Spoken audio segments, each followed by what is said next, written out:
Hi, everybody. Welcome to the Pickle Piece. This is episode 3. Woo! I'm here today with my friend Zoeya Khan. Zoeya and I have been friends for quite a long time. Well, friends for few years. Acquaintances since Zoeya was 3 or 5, maybe? probably 5 years old when Zoeya came to my tennis camp at the Racket Club. And even my son Bruce was in the camp with her, which is really funny to me. But I remember Zoeya as a little girl. And now she's all grown up. And she is currently a pickleball rock star in a lot of different arenas. So welcome, Zoeya. Thank you for being having here. me. Thank you. We're thrilled that you're here. We appreciate you taking time to come and talk to us. I'm so excited. It's always been my dream to be on a pickleball podcast. Really? Especially the Pickle Piece. Oh my gosh, listen to that. That's so I'm cool. so excited. Oh, that makes my day. That is so cool. Well, we love having you, of course. So first of all, I just want to hear a little bit about growing up. So you grew up in Memphis. Yeah, so I grew up in Memphis. I went to Lausanne Collegiate School in Memphis, Tennessee. And I played tennis probably from the age of 5 until 17. Maybe I played my last senior year of varsity tennis. But I wasn't like the most fantastic tennis player at all. I was probably a D3, maybe D2 level player. You could say low D1 for doubles, but I wasn't fantastic at tennis necessarily. I was a good Southern player, but you could not put me on the national stage there. But I remember when you were little, and I remember when you were in high school, beautiful strokes. Thank you. Beautiful strokes. I'm sure it's because you started with me when you were 5. Obviously. So obviously. But had I stayed with Taylor the whole time, I would have been a much better tennis player. I don't know about that. But my joy is that our worlds have come back full circle, and now we've reconnected through pickleball, which obviously is a big part of why we're doing this podcast, because we feel like there's so much connectivity in the community of pickleball, right? Right. We love it. Okay, so graduate from high school, decide to go to college, not to play tennis, but to study, because you're also a very good student, and got into the one and only University of Texas at Austin.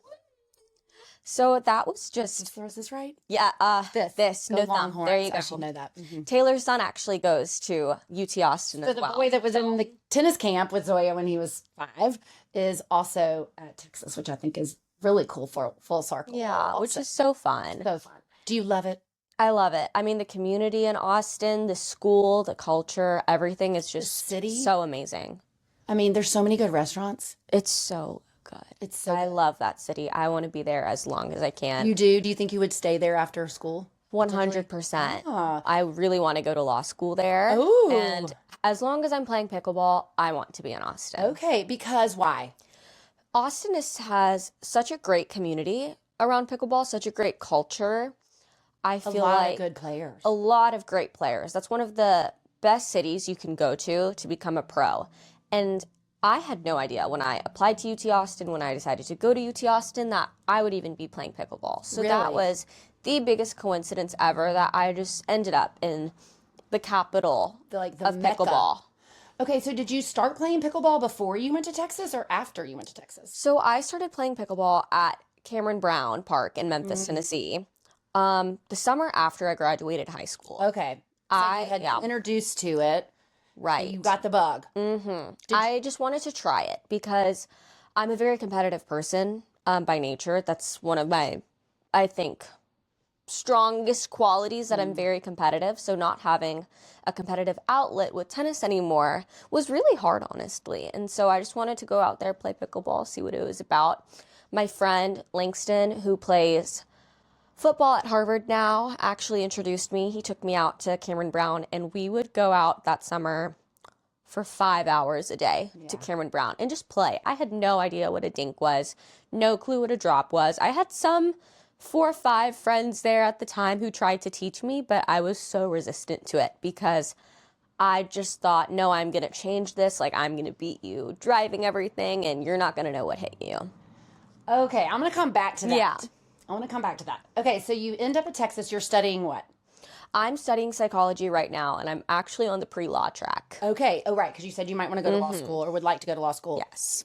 Which, of course, would be amazing. And I feel very confident that Thank is in you. your future.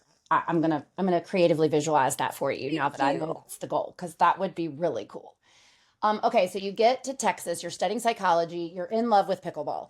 How do you go to college? Because I was having this conversation with a young guy who's a senior in high school just yesterday, and he is going to attend Ole Miss. And I'm like, so what's the pickleball scene at Ole Miss? Like, and how do you get involved? So you've got this great community at home where you're going to Cameron Brown or you're going to Pickleball Kingdom or Bluff City, and you've got all your friends you play with. And then it's time to go to college. And you're like, okay, I love this. I'm addicted to this now. I'm hooked. I want to keep playing. How did you go about finding pickleball at UT and in college? So when I first got to UT, I decided to go through the Greek life path. And that was the path not necessarily meant for me. Didn't enjoy it that much, honestly. I met some of my best friends through it. But I don't think the activities and everything kind of related with Greek life was for me. Okay. And so I didn't play pickleball for about the first 3 months that I was in college. And I really wanted to, because I remembered how much I loved pickleball. But I didn't know if it was that I loved pickleball or that I loved the people that I was with in Memphis. So interesting. Yeah, and so I kept looking up while I was in Memphis before I went to college, and while I was in college, just like UT Austin Pickleball, Longhorn Pickleball, waiting for a club to be made, waiting for some sort of organizational structure to be made, because I didn't want to go out to the public courts. I didn't have a car. It was really hard for me to Uber everywhere and just go play pickleball. And so one day I looked up Longhorn Pickleball, and finally there was an Instagram account made. And they had already had maybe one to four socials already done. So I would say 4 socials already done.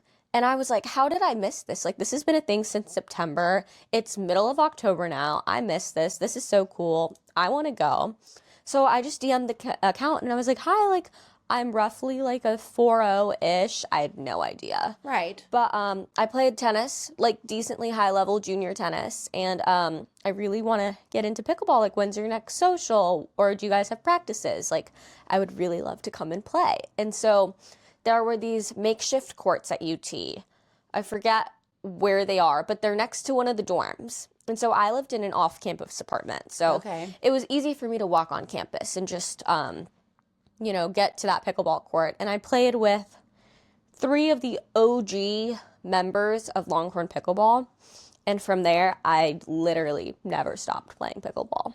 And so the OGs, were they 4.0 players? Were they 2.5 players? Were they pro players? Like, who was Jack Monroe playing in the beginning of the UT Longhorn, like the conception of UT Longhorn Pickleball Club? So I would say when we started playing pickleball, there was like an OG squad, and we were all probably from the 3.5 to 4.0 range.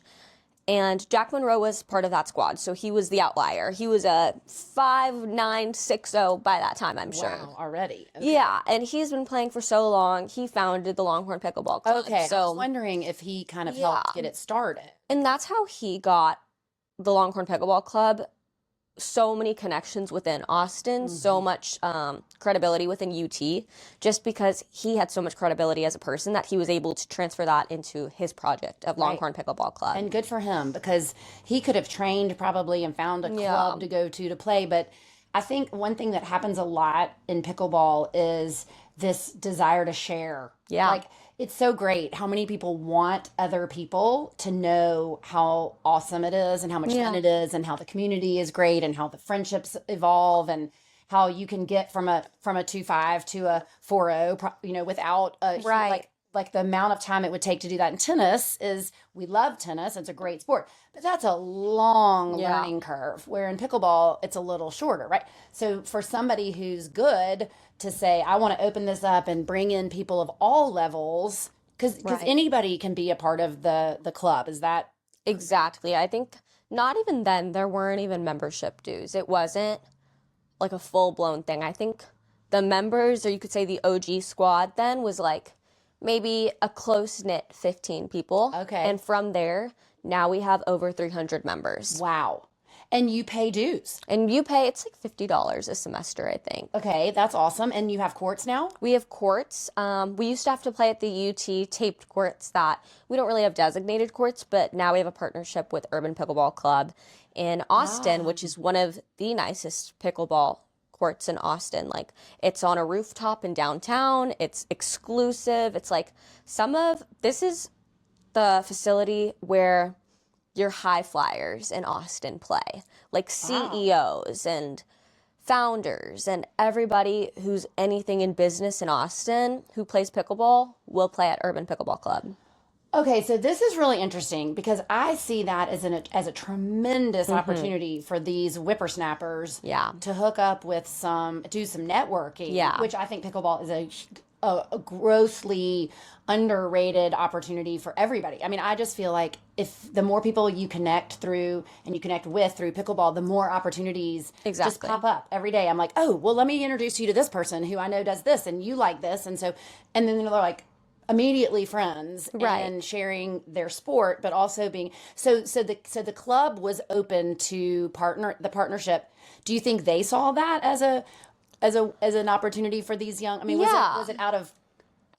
I mean, obviously the club pays them something, but you probably can't. The club can't pay what it would cost to be a member. We don't pay anything. Wow, they are so generous, and the owner Jay has just sponsored our club. And he lets us come in off-peak hours. We host our practices there. We host our tournaments there sometimes whenever we host. And so what does a practice look like? I mean, like, how often do you practice? Like, it's an organized practice? Yeah. So for the Longhorn Pickleball Club, we practice as a group 1 to 2 times a week, just since we don't want to take too much time away from Urban Pickleball Club's members.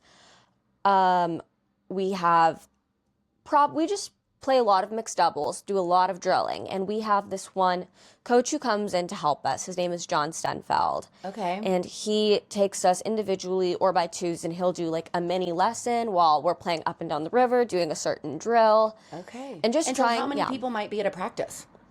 We've capped our practice team to 12 players. Okay, and those 12 players are the highest level in the club. Now, do the players that are lower level but that are participating in the club, the other 275 or whatever, what did they get to go to Urban also? Yes. So we have social nights twice a month. Wow. And they're huge. I mean, there's so much overflow on the courts. There are 6 courts at Urban, and all 6 courts are always being used with probably a wait of like 100 people. Holy cow. It is so cool. And we have a DJ, we have food, and it's just honestly such a fun time. And the way we direct traffic with all of those people is that we'll have live ball courts. And live ball is obviously a game that you can play with so many people. It's a very fast-paced game. Oh. And so is live ball? I think somebody recently was telling me about this. It's where it's like 2-on-2. Yes. But it's like king of the court kind of, right? Yes. If you remember in tennis, it's like Olympic volleys almost. So it's like you'll hit a drop and then you'll come into the kitchen. If the challengers win that point, then they get a dink. If they win the dink point, then they get an overhead. And if they win the overhead point, they take the king's position. Got it. Okay, so you've got a line of people by twos, their lineup, and then you've got 2 people just for anybody who's interested, because I have heard that this is like a thing. It's like a clinic now. Yeah. And it's just called live ball. Actually, my friend Kara Birdie, who was on episode 1 of the podcast, she's been teaching this live ball clinic some out in California. Yeah. And I had not heard of it before, but I would love to start teaching some of those because I think that sounds like a lot of fun. But it sounds like that's just what everybody wants to do. Yeah. They want to play live ball and they want to be the queen or something. So much fun. Okay, so you've got a way to manage these people and you keep it moving, but the opportunity for not only people who love pickleball, people who wanted to be physically active in college, but don't maybe love going to the gym, or going on a run, barf, that would be me, have an outlet and an opportunity. And then you also have the socialization. And so like if you aren't in the Greek system maybe, or even if you are, you still have another opportunity to have a whole nother community and group of friends and social outlet through pickleball that's healthy and not just, I mean, let's just be real. Like we know the majority of people are out drinking and, staying out late and, ultimately that's fun too, but that takes its toll. But it sounds like that if you're looking for something else that's different and meaningful, you can go and do pickle. Is there crossover, do you feel like, between the Greek system and the pickleball club? There's definitely a bit of crossover. Like, I've actually seen that my closer Greek life friends who were also in Greek life at that time were the ones that were also in the pickleball club, which was so much fun. Like, there was definitely some overflow, but also I got to meet students that I wouldn't have met otherwise. Yep. And you know what's really cute? So speaking of Jack Monroe, so for those of you who may not know, he's a professional player on the APP tour, and he's also a student at University of Texas. Which I want to talk about the balance of that, because Zoeya, you are also playing professional pickleball at this time. I'm going to come back to that. Jack was so cute. He was like, I told him that Bruce was going to school there. I think I told you this, and he was like, I'm dying to go to a Fiji party. Oh. And it was the cutest thing ever. And so I texted Bruce and I sent a picture of Jack and me together. I was like, Jack's coming to a Fiji party. And Bruce was like, awesome. And then Jack was like, Bruce, come to the pickleball social. And Bruce was like, okay, great. I mean, it just made my heart so happy. And I'm sure Jack thinks I'm a crazy person because I just walk up to him at tournaments and I'm like, I love you, Jack. You know, because there's that connection to Bruce and to you, and we always talk about you too, but I'm so proud of him. I don't mean that he should be really proud of himself, because he's done really great. He's done such great things for just pickleball generally, for his brand and for the community in Austin. So yeah, it seems like it. And that makes me happy to know he's involved in the club. Okay, so the 12, I'm gonna come back to a couple things, but the club at school, y'all also have competitions. Yes. Right? Mm-hmm. So tell us about that. So the first pickleball tournament that I ever played in my life was the 2023 Collegiate National Championships in Atlanta, Georgia. And this was 1 month after I joined the Longhorn Pickleball Club. Wow. So I would go with this one other OG member from Longhorn Pickleball Club. His name was Timmy Manzano. And I didn't have a car. And he would pick me up, take me to the courts, drop me back, arrange practices, and we would drill for like 2 hours a day. This was after, but leading up to the competition, we'd play a lot of games, we'd drill. We take this very intensely for like the 3-5 to 4-0s we were. And so cool. We were like, I remember asking the guy that I thought knew like everything about pickleball, I'd always go to him. And I asked him, I said, what's the likelihood we win this thing? He was like, 70%. And I was like, oh my gosh, like I'm going to be a national champion. And we go to Atlanta and we get rounded. Really? We did not even make it out of pool play. And that's not even possible anymore. You cannot make it out of there's no possible way to not get out of pool play now. Why? They want to be more inclusive. I think they want to ensure matches. But you get to go there and play more. Yeah, and you get to play the bracket. Okay, so you got rounded, and so the competition around the country collegiately was already that strong. You had pro players like Jack Foster playing. You had Colin Schick who was playing. Colin Schick was actually the first person that I looked at, and I was like, I want to beat him. Nice. And that was such inspiration because I actually just saw him when I went to Raleigh, North Carolina for a challenger the other day. And I was like, I didn't say anything to him. But you've made it, haven't you? But like, even in my mind, I'm like, that's Colin Schick. Like, he was the #1 college player. Like, he's one of the people that I looked up to and like wanted to beat when I came to college pickleball. So I remember watching the elimination round because pool play was really for seeding kind of for the bracket and just getting rid of those lower level teams like ours. Okay. So I remember watching the bracket, and I was like, I want to be here. And what school did Colin play? Colin played for UNC, and they ended up getting second that year. UVA, Virginia, your alma mater. Go Wahoos. Actually ended up winning that tournament. And we played UVA, and I was like, pickleball's a whole other beast, and like, I want to be so good at this. So I made it my goal that tournament that I was going to win a college national championship. I never thought professional was on any radar. I would have always loved to do it, but my goal was to be a college national champion. Okay, so that's the goal. You're practicing, you're playing, you're working. Now, from there, how do you end up becoming a PPA challenger professional, contracted professional? Because you never thought that would happen. That was not part of the initial conversation. So how did you come to realize that that was something you could do? So I would go and play with Timmy Manzano, like I mentioned before, every single day for 2 hours, and we would just drill, Because play. at the time of, excuse me for interrupting, but at the time that you were playing the collegiate nationals, did you know how to dink? Did you know how to drop? Did you kind of know the nuances of pickleball? Or were you still kind of like, I can win with my tennis game? So I was definitely trying to play pickleball. It was a lot of poaching, a lot of trying to strong arm. Yes. I could not really dink very well, which is like kind of more so your what shot I'm tolerance actually is like- known for now. Oh, for sure. I mean, your forehand roll dink is sick. Thank you. And Backhand, two-handed backhand. Thank you. I have been emulating your two-handed backhand dink. so trying to learn sweet. to make mine better. you are so sweet. But I'm so sorry. What was I saying? I keep interrupting No, you no, no. because I just have so many.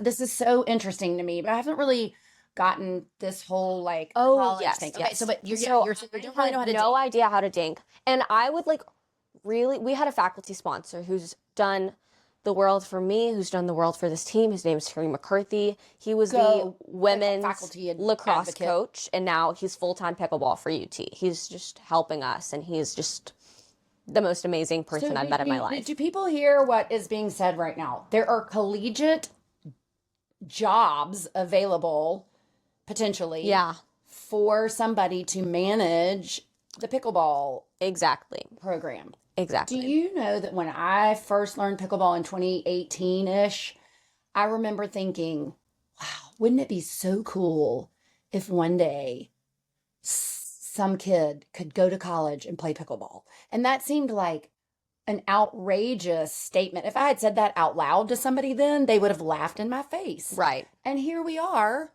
And this man's job, or one of his jobs, Right. is to manage the pickleball club. Like, I had Exactly. no idea. That's so cool. And you know, at first, he just did it out of the kindness of his heart. And Does he play? he does. Okay. He's like a 4-0 player. He's Okay. the most fantastic person I've ever met. And even now, you know, at Drury University or I think at Baylor or at some other schools, there are jobs, but this man, Terry, does it solely out of the kindness of his heart. There's no job right now at UT. He does not have a job. But Right. he just made it his passion to help. y'all. He will like, even now, he'll just get the ball machine out, and whenever any UT player wants to work on something, he'll get his ball machine out, set up the drills, and just pick up balls. And he'll record the session, send the session to the player, and give them notes. Hey, speaking of that, what do you think about watching video? I love watching video. I think I thought it's so. really important.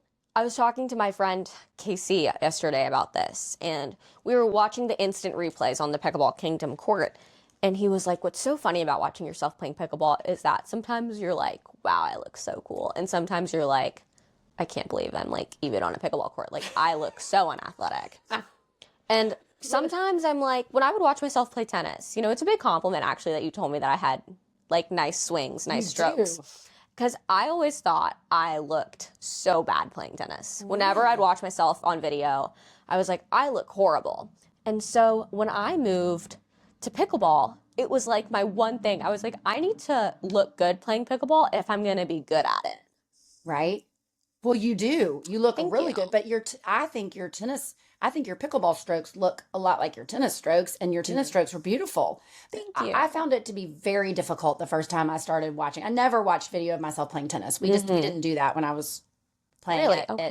in juniors, really, or college. The only time I remember make a video was when I had to make a video for college, Right. Because to try to play, right? But when I first started watching video in pickleball, it was very challenging. And I find it to be the case with a lot of my students. They're like, I can't do it. I can't watch it. And that's how I felt. I was like, oh my God, I can't. This is just so embarrassing. But then you start watching and you're like, okay, I could make that better by maybe doing this, or I've seen somebody else do it this way. And you really, for me, it's such a huge learning tool that it's good to hear that the pros or the college players who are committed to this are using video analysis and footage to get better. It is so important in pickleball especially to watch yourself play and watch also all the other players on the court playing. Yeah. Because pickleball is so strategic. You know, you don't have a lot of time in pickleball.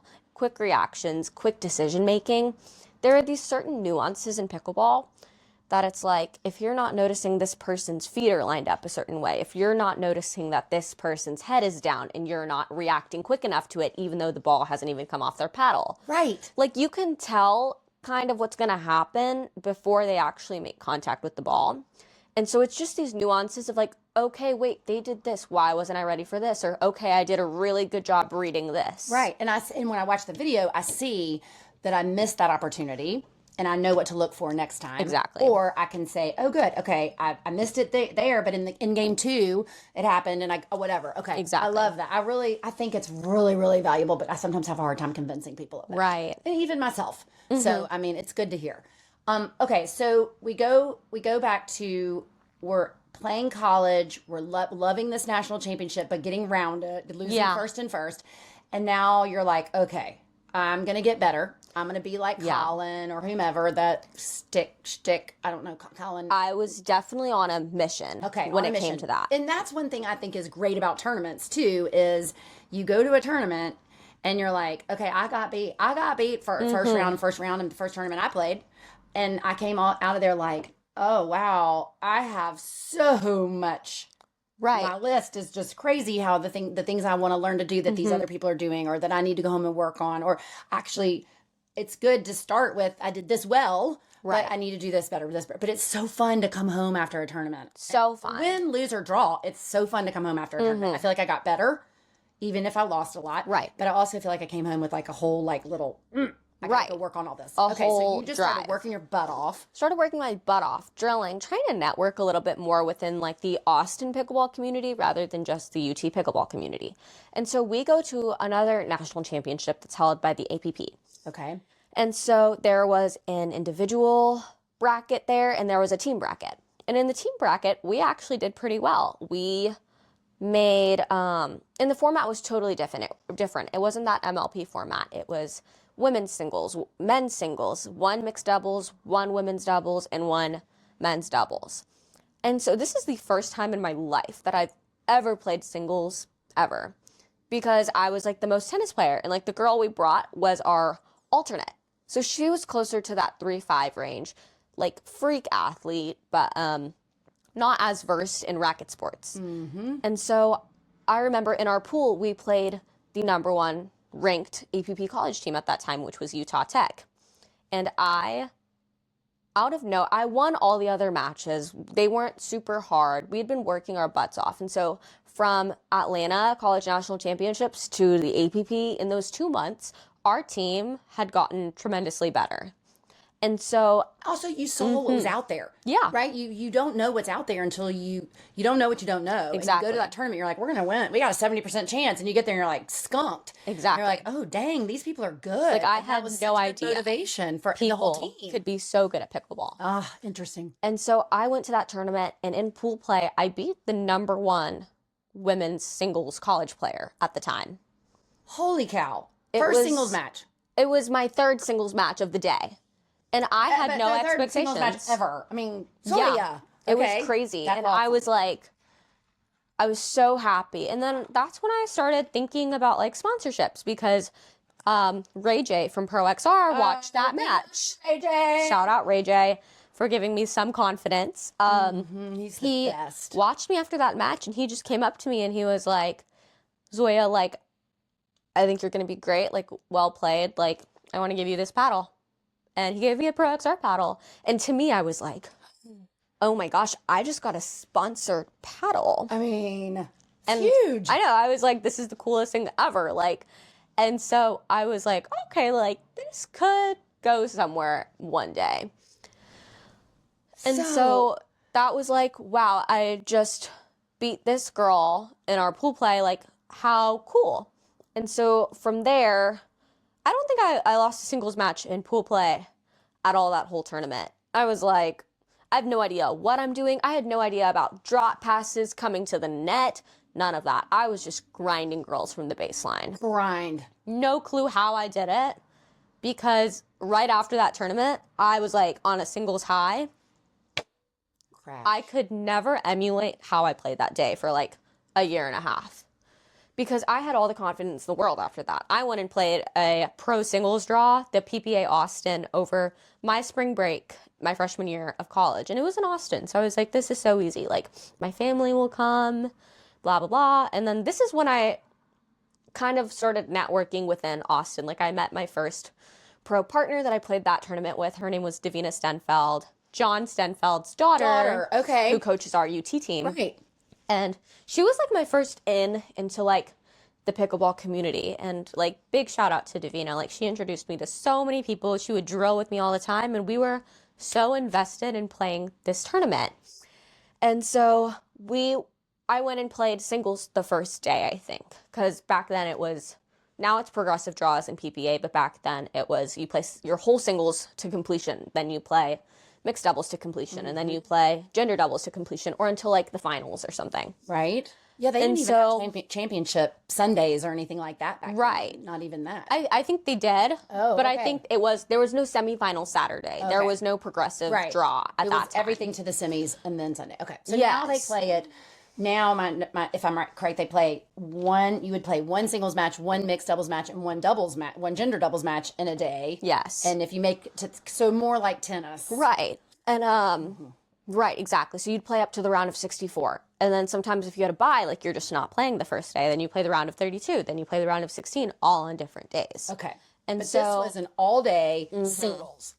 And I was like, ready. Like, I had a good draw too. Like, my first round, I played this girl named, I actually forget, Shannon Pretorius. And I was like, okay, like, I'm ready. And then my next round was Ava Ignatowicz. She was a really big college pickleball player that I heard of. And everybody was telling me, like, okay, Zoeya, like, you just have to get through this match. Like, you can win this college pickleball. And Ava was like a really big name. Like, she wasn't even at the EPP because at that time she was contracted by the PPA. Wow. And is this James's sister? James's sister. Okay. And so I actually, fun fact, I ended up playing a tournament later on with Ava at some point, which was so fun. But no, I was so scared, so tight that match. I'd been practicing singles like a maniac up until that day because I was like, I'm going to win a round. And I think I lost 11-3, 11-0. And for a year after that, in tournaments, I didn't touch a singles paddle. I didn't even practice. Not a singles paddle, but a singles practice. No draw, and you didn't enter any singles events. Never again. Well, it's interesting because my college coach, who I love and adore, would always say to us, as soon as you think you've got it, it's gone. Yeah. And it's so true. And sometimes you have no idea how you ever even got it to begin with. Like, my forehand's so good today. And then the next day it's like, my forehand's a bonk. Like, what happened? Right. It was so good. But it's a lot of that, I think, is a psychological thing where you're like, I'm so good. I just won I just won the tournament. And then you're like, but I don't know how I won the tournament, but I was in the zone. I played great. And I want to be able to repeat that. Right. And eventually I think you get to where you can, but it's also something that is easy to take for granted. Like, I was so good, and then it's hard to not, you know what I mean? To like not get ahead of yourself and think, I've got it now. Right. You got to work every day. And it's like every day is a new day. You got to start over almost, because there's no guarantee that my forehand will be there tomorrow, exactly. Right. And there's no guarantee my singles game that was so awesome that one day is ever going to be there again. Right. I mean, singles is hard too. Singles is so hard. On your body. It's hard physically and mentally. I think it's really so challenging. I mean, it's like when we played tennis, we were out there by ourselves. And to me, like, that was hard. Like, I really appreciate a partner so much now these days. But I mean, it was just, I was so tight. I was so nervous. Like, was this your first PPA? First PPA match ever. Yeah, wow. And I was just like, I don't know why I was so tight, and I was so sad. And then I sat around and I just watched people play the rest of the day, and I was like, they're swinging. Like, they don't even care if they're hitting the back fence, and it's working. Like, let them just swing. I remember especially watching Lauren Stratman and being like, I want to look as free as she does on the court. Well, I think too with singles you can be more free, and you go to doubles and you have to have this touch and this not a lot more strategy, but quite a bit of there's quite a bit of, well, the cat and mouse was a thing and has gone away and is coming back, maybe some in singles, but Right. the cat and mouse in doubles, if that's the right Right. Just a lot of kitchen a lot of kitchen play, right? You don't have that as much. And so you maybe didn't feel as free up at the kitchen. I know I didn't feel as free at the kitchen as I did Right. when I could whale ground strokes, Exactly. for a long time. And the next day, or like maybe the day after, I don't remember, but we played gender doubles. And we actually played inside at a facility that I play a lot at in Austin because it rained. So they found an indoor facility to play at. And I played the Walker sisters. That was my first pro doubles match ever. In the first game, I think we were 8-8 with them. And then they ended up winning 11-8. But for us to have just been 4-5s, I was like, this is sick. I was like, oh my gosh. And I was still rolling my dinks as heavy as I was hitting ground strokes. Like, I was just roping them. And I think that was also kind of a shock factor, that I was just kind of like hitting balls with like so much spin and so much power. But I didn't know how to use that to my advantage. I was just like, I didn't even know I could dink down the line. I was just dinking cross court whenever I could. Right. But I mean, they were just half volleying back, that it was like, okay, like I'm just going to keep dinking. And right. But then they start figuring out how to take those heavy dinks out of the air. Exactly. Right. And then you're like, okay, now I've got to hit a more like defensive dink. Right. That still has some roll and some arc to it, but it can't land on the kitchen line at their toes, because now people are reaching in and ripping those at my partner, right? And then they started doing that. And so how many PPAs have you played up at this point now? And when was that? What year was this? March 2024. March of 2024, and now we're in December of 2025. It's only been a year and a little bit, a year and a half. Yeah. A year and 8 months or something, 9 months? Almost 2 months. Almost 2 years. Almost 2 years since my first pro tournament. Okay, so you've played a lot of pro tournaments now. You may not know exactly how many. Maybe 20, I think. Okay, so where along the way does somebody come to you and say, we want you to be a representative of the PPA and play for us? That's so funny, because that did not happen. Oh, okay. I thought that there was a time where did you in your mind just commit to, I need to understand better the challenger part and the right. Okay, so help me with So after that tournament, I got super plugged in with like the 5-0 plus community in Austin. And I was like, this is great. Like, I'm getting better really fast. I'm actually beating a lot of the like really high flyer players that like people would say their names, and people are starting to say my name in Austin. Like, this is so cool. And so, it was just like, whoa, like I felt like I was on top of the world. Meanwhile, you're coming back to Memphis sporadically, and we're all like, holy cow, she's way better than she was when we saw her at spring break. Now she's way better than she was when we saw her at Christmas break. Well, thank you. Oh, it's been fun to see the progress. You're so sweet. But so I just kept getting more plugged in, and I played more and more. I played PPA Worlds in 2024. I think that was my next pro tournament, because it was in Dallas. It was easy to travel to. Yeah. I have family in Dallas, and that's when they had the Teslas that drove us back and forth to the from the parking lot to the courts, and they had the matches on the live stream in the back seat. That was like the coolest thing I've ever seen at that time. I thought it was so cool. It was so cool. Obviously, I was not given that, but I was just on the shuttle between the parking lot and the facility. They had these cars driving. Some of for whatever reason, I happened to get in the car. I don't know, but it was awesome. Okay, yeah. Anyway, sorry. But yeah, that was my second PPA ever. I decided okay, like I'm just gonna play pro, and that was the first time I ever played with my challenger partner from this year, Austin Bricker. He's fantastic. I watched drill a match. He's a beautiful player. And he taught me so much, and now we kind of bounce ideas off of each other, but he helped me get better so fast after that. Like we would play mixed all the time.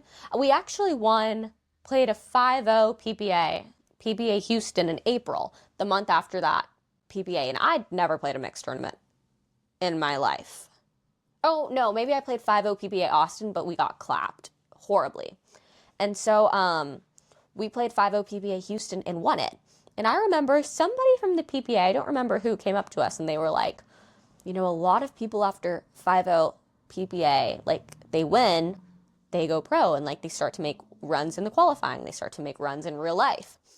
And that just stuck in my head. I was like, okay, like, I've only been playing pickleball seriously for X amount of time, and I just won a 5-0 PPA Huge. mixed title. And I was like, okay, like, this is sick. Like, let me just keep going. And so then we played PPA Dallas, the World Championship in 2024. We went around, and then we played a really well-known APP pro, Grayson Golden, in the next round, and Regina Goldberg. I know Regina. Yeah, and they beat us like 6-6. And that was the first time I was like, well, we got to get better now. But you were competing. I mean, you were competitive. I mean, Right. 6-6 is competitive. Right. But at each step along the way, you losing is what has made you better, right? Exactly. And, you know, you just can't be afraid to put yourself out there Right. and lose, because that's when you go back and go like, I was competitive, but I need to be able to do, but what's the difference, right? Right. Like, what are they doing that I'm not doing? And Exactly. to me, that I think sometimes people are scared to just do it. And they think, well, what if I lose? Well, what if you lose? Big deal. Yeah. The only way you're going to get better is to Lose. put yourself out there Yeah. and lose, right? Exactly, and learn. And so the next day after that qualifying, I played the women's pro main draw, because back then there weren't enough people wanting to play pro main draw that had like that wanted to pay the amount of money it takes for the entry fee, and like there was no qualifying, so they just put everybody in the main draw. So I ended up playing these two players from Dallas that I know with another player from Dallas, which was fun. And I got my first pro main draw win that day. And I was on top of the world. I was like, wow. I remember getting into the shuttle, and the guy who was driving it asked me like, oh, how did you do today? And I was like, I just got my first pro win. And they were like, wow. And it wasn't really like, it was more of like a good 5-0 win, but like, yeah, but still. it was at a professional level in the professional draw. And I was like, this is so cool. Like, I did not think I was going to be coming back tomorrow, but I'm coming back tomorrow to play Leah Jansen and Tina Pisnick. Oh, I watched that match. Yeah. We watched that at Bluff City. Which I lost. But you did play very well, I thought. Thank you. I I really learned did. a lot. I would have been so intimidated and so nervous, and you just looked chill and like you belonged, which I you was do. having so much fun. See, and there you go. That's the key. You were having Yeah. so much fun. And what was the score? 3-5, I think. So that was We were did not used to get losing blown like that. out. You did not get blown out. But we were not close. But that made you better. It made me so much better, because I came home and I was like, I'm not getting like, these are two big names in pickleball, and they're not acing me. They're not Right. hitting return winners. I'm not like, they're not hitting the most absurd balls off my thirds. Like, if I can just get this shot tolerance up a little bit, learn the nuances, like, we can compete. And that's the other thing that I really think is cool about pickleball is that because of, we know this about the sport, because of the game, the way the game is, the plastic ball, the hard paddle, the little court, the ability to there's a level playing field Right. on it's to some degree, and then the person that's ahead of you, it's, I don't care who you are, if you want to get to that level, you almost can't. I mean, if you put Right. in the work, you study the game, you understand the nuances, you buy into the way the high level players actually do win, where Right. it's very intentional. There's nothing willy-nilly about it. We're not just hitting the ball over the net. We're Right. very purposeful, right? Then anybody can compete with anybody Right. on any given day, and on an easier scale, not easier, but on a more doable scale Right. than a tennis or like a racquetball, even, or a squash or something, right? Exactly. And so anybody who's out there who's playing at a 3-0 level and they think they'll never be a 3-5, I mean, they just need to know, like, you 100% can be a 3-5 Yeah. if you want to badly enough. If you want to, if you train and you're intentional about what you're doing. You know, it's hard to just go play rec games and improve so much from there. So you've mentioned drilling a lot. What would you say the percentage of play versus drilling you're doing on average? I think in Austin, I play a lot more. I would say my drill versus play is probably like 50-50. Okay. Which That's a I'm- lot more than most people would Right. answer, though. Not proud of that though, but when I come here, I think I'm like 95-5 drill to games. Like, Well, and that's Yeah. probably because we don't have as many strong players, maybe, or the people here are so excited you're here. They want to drill with you because you can help them so much. And I think I'm just so excited to like drill and like come here and just like have people who want to learn how to be intentional with their practices and also like imparting that sort of knowledge with them. Like, okay, like this is what I'm doing when I'm drilling so that I'm working on this very specific thing. Right. And I think too, I think the people here, I mean, this is home. You're well known in the pickleball community here, and the people that are really good here want to see you be successful. And that's also really cool. Yeah. Because I feel like that sometimes it's so cutthroat in some of the sports that like people don't get behind their locals, or they Right. don't really want to see their friends be on TV. And like there's like this huge crowd of people around the television watching. I mean, they're watching me play, Yeah. which is ridiculous, but when you know that your hometown people are rooting for you, Yeah.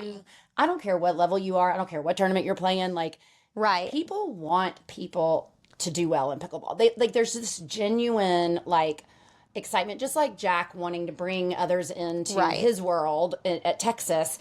You know, everybody wants everybody in this community to do well, and it's Right. so refreshing. And I think that's probably a big reason why we keep going back and going back and going back. It's just Right. you get that kind of, I mean, for lack of a better word, that hit of Right. like the playing the game, but then also knowing that this around you is so supportive in Austin and in Exactly. wherever you are, I right? feel so much support, and I have so much gratitude towards the people that have poured into me and the people who just like support me. Like, I'm just like, whoa, like how did I ever get into this position where like people are actually like they want me to succeed. They see me do something, they want to help facilitate me getting better. They want to help facilitate me like going to tournaments, and they're like, I really want to see you do well. And I really want people to know that is so meaningful, and that if they're, you know, that we all are gonna rally around each other and support each other, Right. and keep that. You know, pickleball's changed a lot where like we all went and played with everybody who was worse than we are. And then we're like, Right. oh, well, we don't really want to go to open play because we don't want, you know, my time, blah, blah, blah, whatever. And it doesn't matter if you're a pro or you're a 3-5. If you're in this pickleball world, the 5-0s want you to succeed and the 2-0s want you to succeed. Yeah. And it's really, I don't know. I feel, I just feel really, that makes me so, like you said, it's just grateful. And it's Yeah. important to keep that mentality, like to keep, Right. I always say it's good. It is good to give back, and it's important to play with people who aren't as good as you are. It doesn't happen as much anymore, and that's okay. But it's important to, it just, to me, it's one big family. Like, I don't care who you are. You know, we see it all the time. People meet and they're like, you want to stay at my house next time you come in town? And like, you just met and Yeah. just played each other and like beat each other's brains out or whatever. Yeah. And you're like, I love you, my new friend. And that literally happened from the APP tournament. There was this girl in my individual bracket singles pool play, and she wanted to pull out so bad. And I was like, no, girl, like, you're a dog. Like, keep going. Like, keep playing. Like, you're already out of making it to the bracket. So just keep playing pool play. Like, come on, you got it. And she was in my pool, so I ended up playing her. And then and 4 months later, I stayed at her family's house in PPA Houston. See, it's so cool. But also, what you said is really good. You had never thought that you would be in a position for people to be pulling for you. Yeah. I never thought somebody be watching me play pickleball on YouTube Right. in the club where I teach, you know, or whatever. But you believe, you wanted that, you believed it, and you made it happen. Yeah. And so I think just believing in yourself as much as others are believing in you, it's so important for you to believe in yourself. But then going out and grinding it and getting it and then being so proud of it is such a really cool thing to be able to do at whatever age. I'm Right. 50, almost 54. You are 21. 21.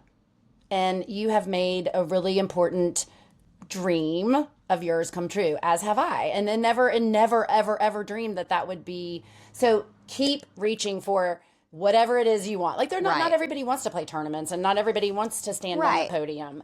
And that's okay too. But Yeah. because rec play is certainly never going to be hard to find these Right. days. Okay, so the other part of this is you also teach pickleball. I do. And you teach at Urban? I teach at Austin Pickle Ranch. Austin Pickle Ranch. Right. Okay. And you got certified. By you. Thank you. Yes, in the RPO. Yes. Yes. And you're enjoying teaching? How do you like teaching? What do you think about teaching? You probably don't have time to teach. I try to teach maybe 1 hour a day max. Okay. Or 2 hours a day max. Like if I'm already there practicing, drilling, playing, like I'll teach. And it's just not that I don't like teaching. I do love teaching. I just try to reduce the extra time that I'm on court. Right. Just because I'm on court so much now. Right. But I honestly love teaching. I've developed great relationships with the clients that I've had and I see their growth and I'm honestly like pretty stunned. I'm like, whoa, like you're actually getting better. Like this is cool that the tips I've given you have actually translated well. Isn't that the most rewarding thing? I mean, today I was so on the court cool. with 3 guys that I've been teaching over the course of the last year. I could not believe the level of play. And I Right. stopped in the middle. I was like, I just need to tell y'all, I'm about to burst into tears. Like, I'm Right. so proud of being able to be your coach. Thank you for choosing me to be your coach. And then taking what I've tried to teach you and putting it in and making it happen. And like, I felt like they should be, I think they are really proud of themselves. But it's Yeah. amazing to see that. And it's really, really rewarding. And Yeah. if you're not taking lessons or doing clinics and you are interested in instruction, I think, well, 3 or 4 years ago, nobody really wanted to pay for instruction in pickleball. Right. I was teaching you and you were teaching the next guy and the next guy was teaching the next guy. And we didn't really know. But it's been very fascinating to me to see people get to a certain level. And they're like, Yeah. I'm loving this and I'm doing this, but I have no idea what I'm doing. I have no idea why I'm doing it. And then they come to us and they say, help me. And you give them that intentionality or Yeah. that purpose. And then you see this like crazy amount of improvement in a short period of time. I mean, Exactly. you don't have to take lessons forever. But I think at this point, if anybody is at a point where they can play and they can enjoy the game, but they're kind of stalled out, Exactly. getting on the court with a certified instructor is so I just think it's very beneficial and it's also Right. fun. Exactly. Okay, so what's next? What's coming down? Okay, let me back up for a second.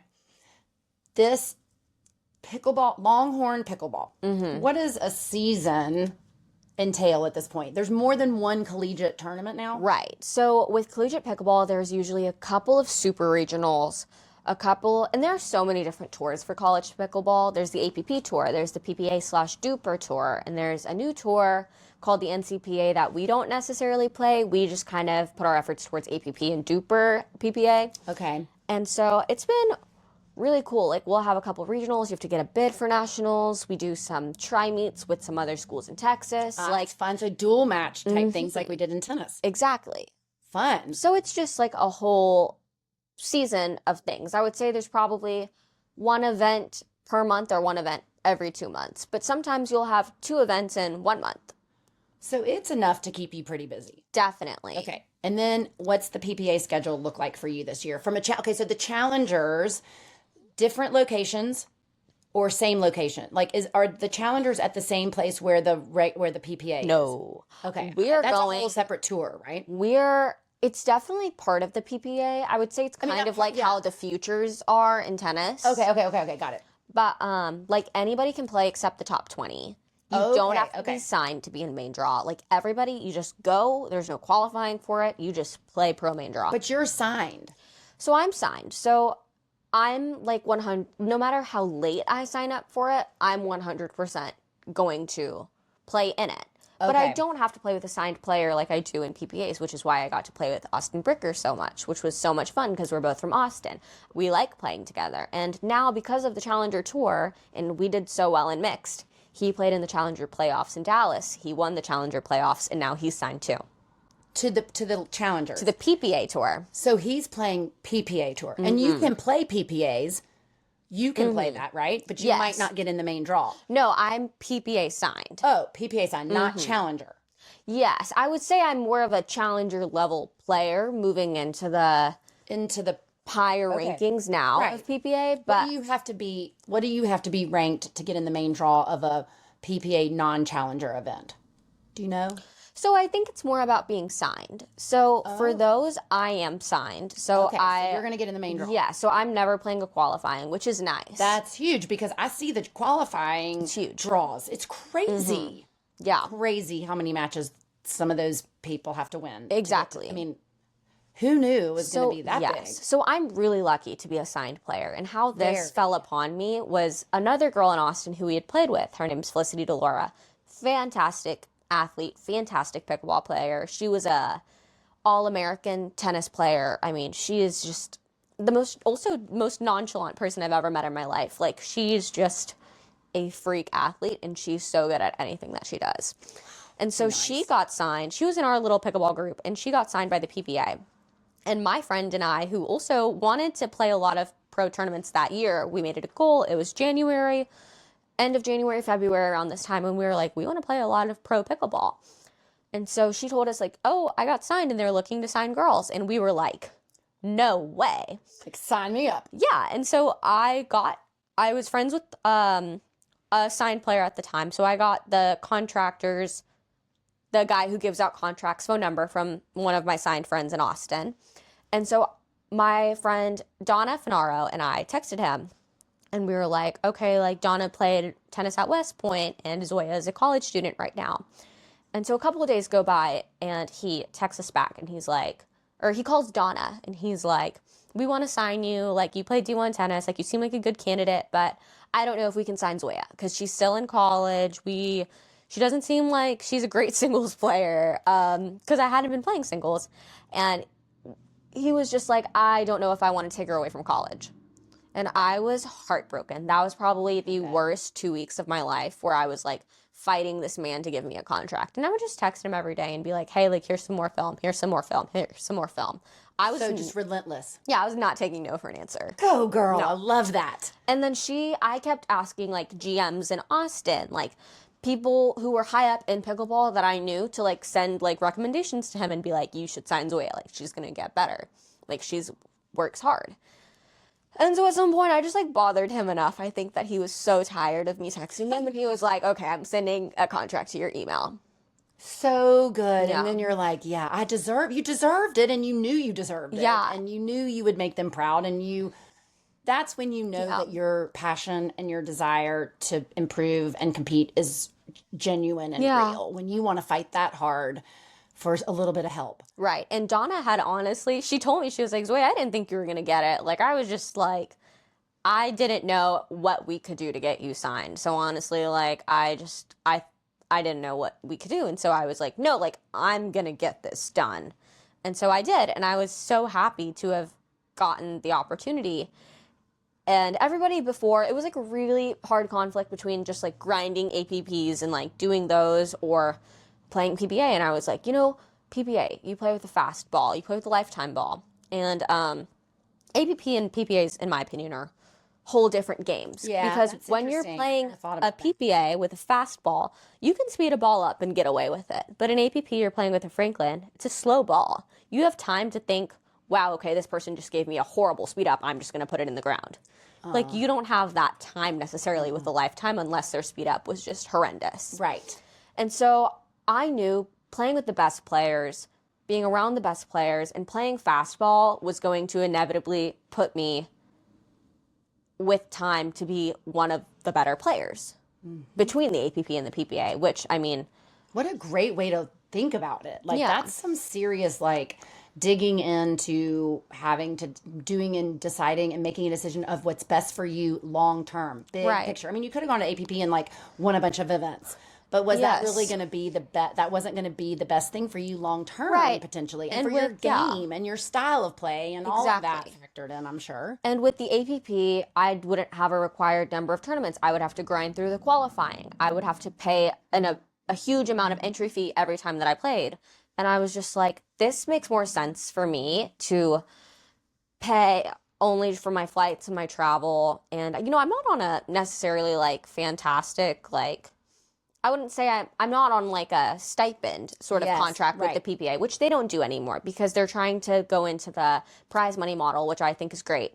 And, now it's very merit based, very reward based. It's so interesting because, people used to get paddles. There were sponsorships everywhere.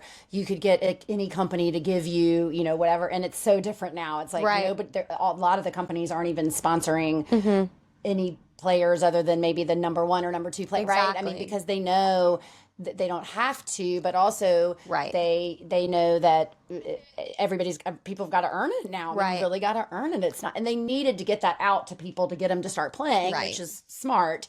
But the business model from a retail standpoint has changed, and from Exactly. a sponsorship for player standpoint has really changed a lot. Exactly. And so that's also where the Challenger Tour, which is also PPA, helped me. Like, if you think of PPAs, I would think of them as like opens, and these like I would consider like a Challenger Tour level tournament to be like what the Memphis Open was. So like a 500 level tournament in tennis versus a 250. Exactly. Okay. That's really helpful. Exactly. So it goes into the PPA rankings. Like, it's not a Right. different ranking system, but like my Challenger points help me with my PPA, my actual PPA ranking. And so I gained a lot of confidence and a lot of tournament reps playing the Challengers. Because you're learning how So much. you're learning how to win below your level, at your level, and above your level. That's right. And I tell all my students they need to practice that below your level, at your level, and above your level. That's how you get better. all of those at every Challenger. And so sometimes below your level are harder to beat Exactly. than the above your level. And so I just grinded Challengers this year. I think I played 9 of them, and I played 7 or 9 also regular PPAs. Okay, well, I'm pretty sure people are wondering at this moment, how do you do school? Yeah, I wonder Zoeya, that how too. do you do school? So I probably travel twice a month to play tournaments. And so it's hard to do in-person school. That's leaving on a Thursday and coming home on a Monday, probably, or something Exactly. like that. So you're at least 2 days gone, where then 2 days of the weekend study time and all that is gone. Exactly. So okay. So how do you do online? Yeah, so my schedule just kind of worked out to where there's so many online classes at UT. It's a huge institution. And so That's really my schedule just kind of worked out to where I'm able to take some online classes. This semester, I'm taking a Friday in-person class. So if I make the quarterfinals at a PPA, I will not be in attendance at that class. But okay. But do you go to talk to your teachers and tell them, like, I'm a professional pickleball player and I'm not going to be here? Or honestly, do they I haven't know? had to. It's worked out well enough to this point where I can just do school on my laptop and study for the test, and I have a lot of exams online. And so it hasn't been tremendously hard to navigate, but definitely hard time management wise. Okay, so that's what leads perfectly into my next question, which is to kind of sum everything up. If you could pinpoint one life lesson or characteristic or character trait or something that you feel like you have taken directly from pickleball and put into your life, or vice versa, taken from your life and applied to your pickleball in order to make this whole thing that you're doing work. What might that be? Everything that you do and participate in, don't do it because the people around you are telling you to do it. Do it because you're doing it for yourself. And pickleball was the first thing in my life that I'd ever done for myself and that I wanted to do, that I put myself in, that I was like, okay, I'm going to train. Like, nobody was forcing me to. Actually, I come from a Southeast Asian family, and they all told me to stop. Really? Everybody told me to stop except my mom. My mom was like, keep going. Like, this is cool. Like, just, you're having fun. You're doing this for yourself. And I just kept going, but my extended family did not support until they saw a contract on the table. And they were like, whoa, like, this is cool now. And I think the point where it finally hit me that I was like, wow, what I'm doing is cool, is like when I was on the same court as Sam Querrey playing him. Oh, so cool. And I was like, any tennis player that knows Sam Querrey, like any tennis player who plays tennis, like, knows Sam Querrey. Oh, yes. Most people, maybe a lot of people who don't even play tennis know Sam Querrey. Exactly. And so I was like, just like in San Clemente in June or July, I don't remember. and I played Sam Querrey, and he's not great at pickleball. So, I mean, we beat him. But I was like, I've put myself from something that I love to do that I just did for myself, and I've put myself into this situation where I'm just even remotely in the same location as Sam Querrey with such a high flyer person who is so good at tennis. Wimbledon, or he beat Djokovic at Wimbledon. I was like, this is sick. Sick. I was like, I can't believe I went from being at Cameron Brown. Rec play at Cameron Brown in Memphis, Tennessee, to San Clemente, California, at a PPA event playing Sam Querrey. Exactly. I was like, and it wasn't even that, like, you know, I've been on the court with Federico Staxford. I've been on the court with Annalie Waters. Like, it wasn't even then that I was like, whoa, this is cool. It was like, wow, I'm playing like Sam Querrey. Like, this is cool where this place can take me. And so everything that I do now, like whether it's school, you know, I want options for my life. And, you know, I know that school is what brought me to Austin, which is what brought me to pro pickleball. I know it's the so many different ventures and paths that I take in my life that bring me to different points and different adventures. But what brings you to happiness is when you do what you do for you. Right, exactly. And so I've just modeled everything. Someone else wants you to do it. Exactly. And so I've just modeled everything that I'm doing now to be, okay, like, Zoeya, why am I doing this? Like, my mom, my family, like, nobody's going to be a lawyer except me. So why am I being a lawyer? Why do I want to have this option? Why do I want to have a pickleball option? Well, because I want to do it. So who's stopping me? Right. And when you put your mind to it, Right. you can do anything. Look what you've done so far. So proud of you. I love you so much. And thank you so much for being on the Pickle Piece. We are very grateful. I'm so happy. This was so much fun. So fun. Thank you, everybody. We'll see you next time. I thought you were asleep. Yes, we're done. I was like, That was